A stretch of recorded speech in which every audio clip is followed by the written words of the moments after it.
Get a bowl with 1 tablespoon of cayenne pepper, 2 tablespoons of the rasa hanout or garam masala, add 1 tablespoon of turmeric, 1 tablespoon of chili powder, and half a tablespoon of salt, half a tablespoon of pepper, 1 tablespoon of garlic powder, 1 tablespoon of cumin, 1 tablespoon of ginger, and optional MSG, like a 2-finger pinch.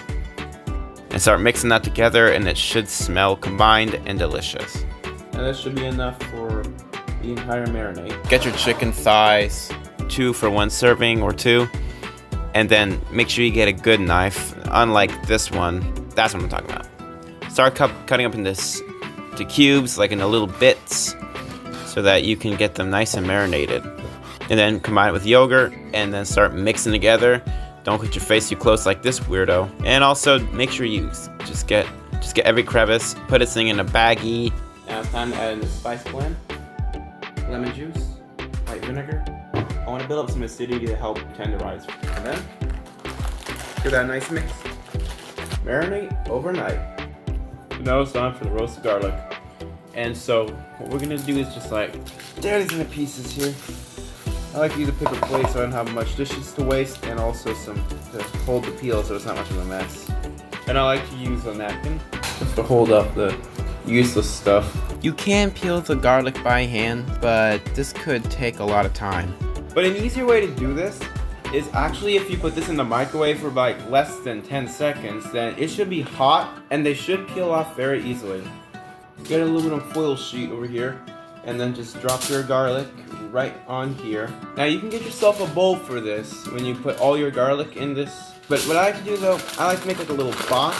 Think of origami. It doesn't need to be perfect because we're gonna be crumpling it up anyway.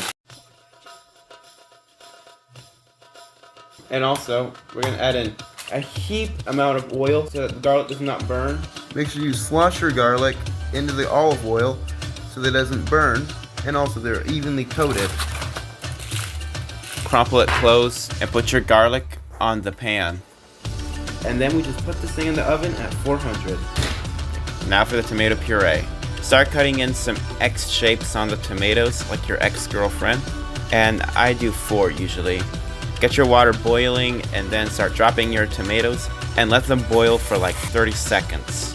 Once they're done, take them out and cold shock them with an ice cold bath. And then you start peeling your tomatoes and they should easily just come right off. You can feel free to crush them with your hands, but make sure it's inside the bowl. But what I like to usually do is to blend the tomatoes into a nice, good puree.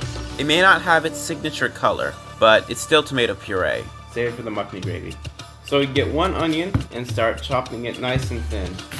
So make sure you peel it first. And then start chopping it into thin pieces. Doesn't need to be perfect, but also look at that ugly concentrated face. Oh, shoot. Oh.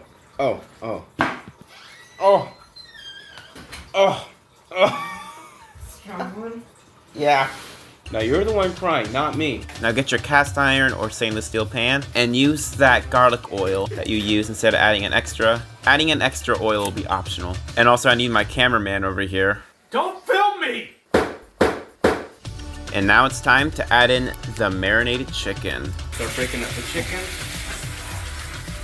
And you want to make sure you cook these chicken till they're about 80% done because we'll be cooking them in the makni gravy and they should be good to go. Once you transfer your chicken, place in your onions with the juices. We're gonna start mixing these around until they, begin to start softening up and also become more flexible. Then add in some raw cashews and then mix that around.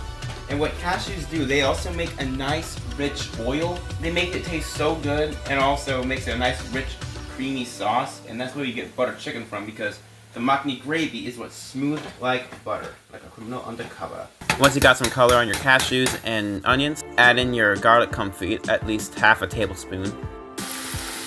And once you got some color on your onions and cashews, add in 1 cup of tomato puree.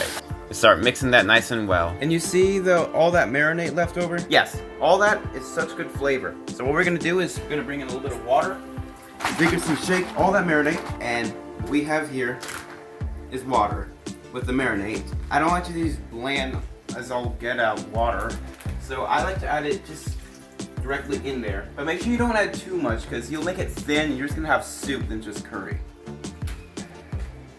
Alright. And just get that. And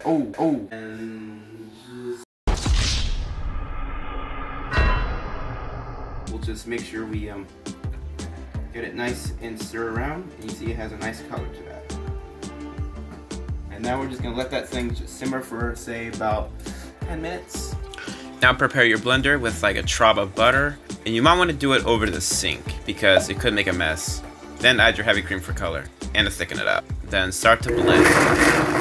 And then start straining out all that clumpiness, and then strain all that stuff in a strainer, and then start mixing around to get that beautiful gravy. And we also need more spices.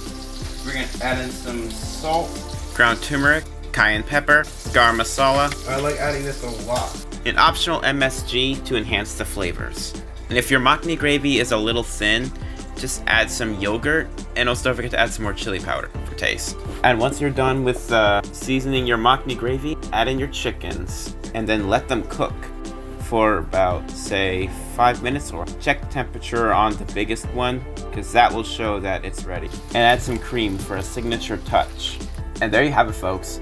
A delicious butter chicken, so rich, so creamy, and slightly spicy. Get yourself a plate yourself up with some of the chicken and all that makhni gravy, and serve over some basmati rice, and also eat with some naan.